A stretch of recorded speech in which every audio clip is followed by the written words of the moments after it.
कालच मित्राच्या साखरपुड्यानिमित्त मला राधिका लॉन्स कोंढरपूर या ठिकाणी जाण्याचा योग आला.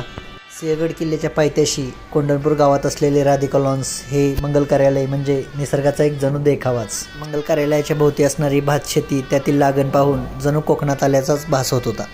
पावसाळ्यातील निसर्गाचा हा देखावा म्हणजे एकदम अप्रतिमच. ऑफलाईन दुनियेमध्ये काम करणारे हे सनेवाले काकासुद्धा ऑनलाईन दुनियेची मजा घेत होते. हे पाहून अगदी छान वाटलं. ऑफिसमधील मिळणारी रविवारची सुट्टी म्हणजे मोकळा वेळ आणि त्यातच आलेला मित्राचा हा मंगल प्रसंग.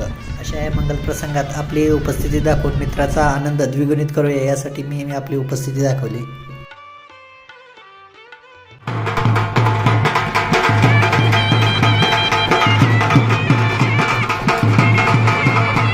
अशा प्रकारे आनंदात, उत्साहात, जल्लोषात आदित्य आणि प्रियांका यांचा साखरपुडा सोहळा राधिका लॉन्सच्या सहवासात निसर्गाच्या सानिध्यात खूप छान प्रकारे पार पडला.